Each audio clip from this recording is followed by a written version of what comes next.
Një banderol gjigante u shpalos mbi godin, duke dominuar pamjen e protestës dhe duke u bërë imazhi më i komentuar i mbrëmjes. 200 veta, 500 veta duke ardhur me vrapse të tërbuar, edhe ishim që thonë jo dhun tash. Ajo që për publikun dukej si një gest spontan proteste, ishte në fakt rezultati i një organizimi të kujdesshëm, të planifikuar deri në detaj. Pas banderolës që shënoi edhe incidentin e parë, fshihej një grup studentësh, të cilët kishin punuar në heshtje për ta kthyer atë në simbolin e ditës së 30 të protestave. E bëm këtë planin famkeq, po ideja ishte simbolike. Studentët tregojnë revoltën e tyre dhe ke institucionet që janë më përgjegjëse për këtë revolt tonën. Nuk mundemi që ne ta kemi ankesën në vend tjetër më të arsyeshëm se te Universiteti i Tiranës. Kjo ishte gjithë simbolika dhe tregojmë që institucioni është shumë i rëndësishëm që të jetë funksional. Ishte një vendim në fakt që u mor shumë shpejt dhe duhej. Ishte shumë i mirë menduar pavarësisht kohës në të cilin u mor. Shumë i mirë organizuar dhe shumë i nevojshëm dhe i domosdoshëm do të thoja unë. Ishte thirrja e duhur për të thënë studentët janë këtu. Ne hapëm banerin, kemi qenë rreth 9 student, disa media kanë gjetë numër fiks. Hapëm banerin, e mbajtëm diku te 5 minuta derisa roja erdhi lart. Na kërkoi që ta dorëzonim ose ta mbledhim, po ne donim që ai baner që me kaq mund e kishim bërë të mos shkonte në dorë të institucionit dhe e hodhëm poshtë. Këtu tani lindi problemi që nuk e hodhëm mirë dhe ngeli tek balkoni dhe ne nuk zgjodhëm tikim. Sa po dilim, më kujtuam që baneri nuk është më tek ne, është tek balkoni.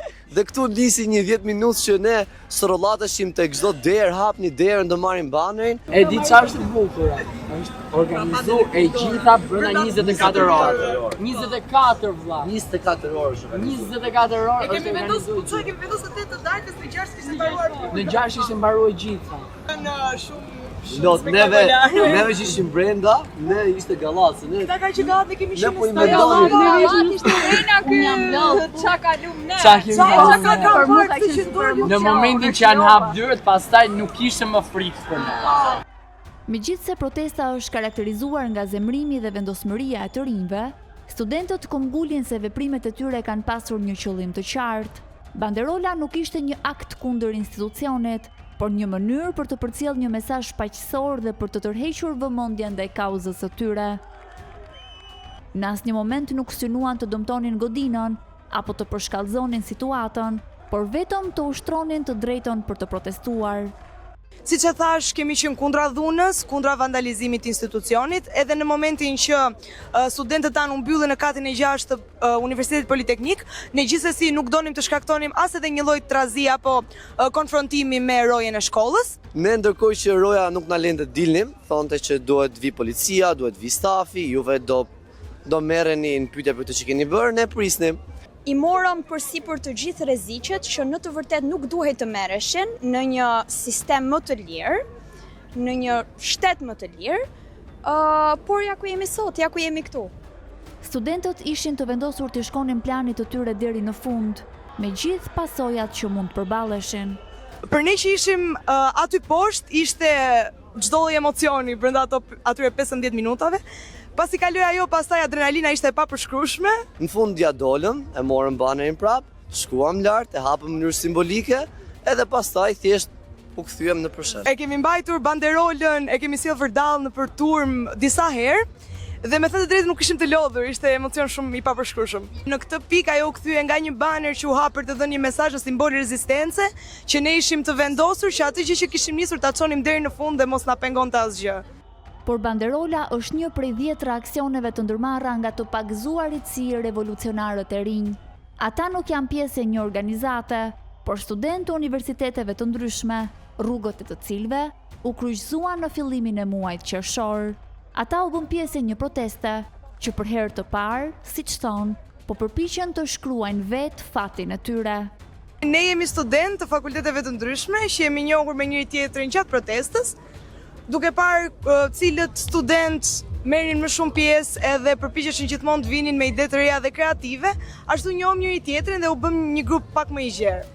Gjatë bisedës flasin hapur, pa retorik dhe pa përpjekje për ta zbukuruar realitetin.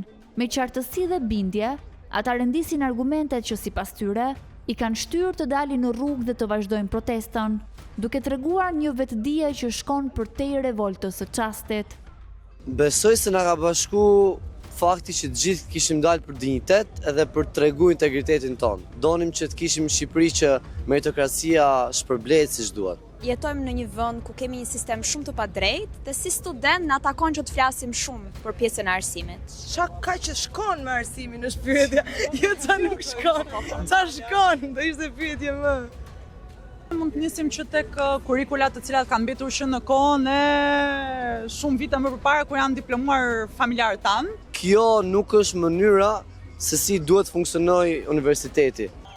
Studentët rrofejnë se nuk ndihen pjesë e një revolte të momentit, por e një pakënaqësie që sipas tyre është ndërtuar ndër vite.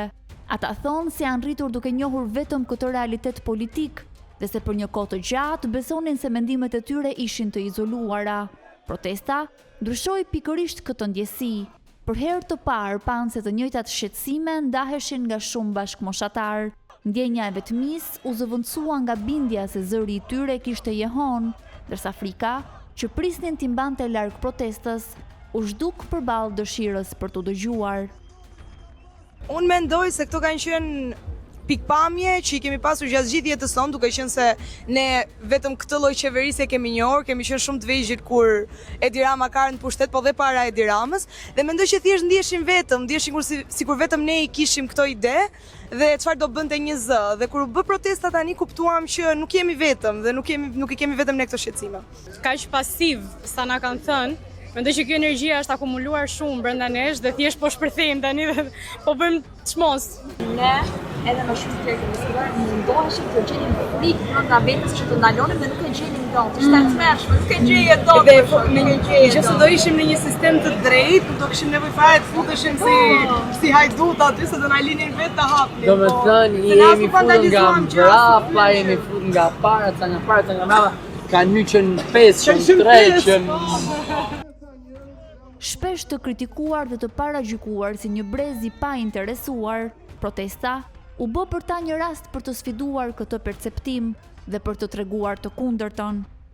Menduam që të bënim këto stikerat dhe në momentet ndoshta gjatë marshimit, ndoshta edhe momenti që qëndronim aty për të dëgjuar fjalimet, t'i vendosim në përvende specifike dhe ku dukeshin. Gjithashtu kemi vendosur gjatë marshimit në çdo vend, në çdo cep ku kemi vajtur, kemi vendosur nga një stiker. Algoritmi kryeministrit u thye për shkak se ai nuk e llogariti faktin që neve jemi gjenerata Z, që jemi gjenerata e teknologjisë, e inovacionit e internetit, edhe ne dim algoritmin më mirë se ç'mund ta di një patronazhist, se ç'mund ta di një millennium, se ç'mund ta di gjithë zyra e kryeministrit se si funksionon, sepse neve jemi rritur në një brez të tillë. Kryeministri më saktë nuk e dinte që kishte përballë një brez që nuk ka frikë, një brez që nuk i friksohet absolutisht as edhe një institucioni, as përjashtimeve, as një vendi të punës që mund ta merrni me meritat tona, por që tashmë e dim që nuk do ta kemi. Kryeministri u zon ngushtë. Studentët e përshkruajnë përballen me kryeministrin si një moment ku shpreh qartë zhgënjimin ndaj qeverisjes dhe klasës politike. Ata thonë se u është marrë ardhmja, ëndrat dhe perspektiva. Ajo që u ka mbetur janë idealet, pasioni dhe vullneti për të luftuar për një të ardhme që e dëshirojnë. Neve nuk lodhemi sepse kjo qeverisje, kjo klasë politike, kjo autokraci, neve ne i ka marrë të gjitha. Na ka marrë të ardhmen, na ka marrë ëndrat. Edhe çfarë na ka mbetur ne janë idealet, janë pasionet, është dëshira dhe vullneti për të luftuar për një të ardhme që neve duam. Çdo mbrëmje ata i shën në çdo cep të protestës, një stiker, një shënim, një thirrje me rim, apo një improvizim simbolik që e shën në çdo rrugë të Tiranës, është një shenjë që ato lënë në këtë revolucion. Një breziri i ndryshëm, që idetë novative, rrjetet sociale, memet e pankartat i kanë kthyer në mjetet e vetme për të kundërshtuar, ndryshuar e rrëzuar një sistem. Një grup të rinj shkrenar që, siç thonë, nuk pranojnë të binden për t'ju përshtatur kritereve të sistemit. Përkundrazi, me frikën e vrarë, ata kërkojnë një ndryshim rrënjësor, një Shqipëri që i përket rinisë, një Shqipëri të re, të lirë, të tyren. Hajde vemi gjithë bashkë, në gjithë të Çmitatorët e sistemit. Ne jemi Ne jemi zgjatorët e sistemit. 1, 2, 3. Ne jemi çmitatorët e sistemit.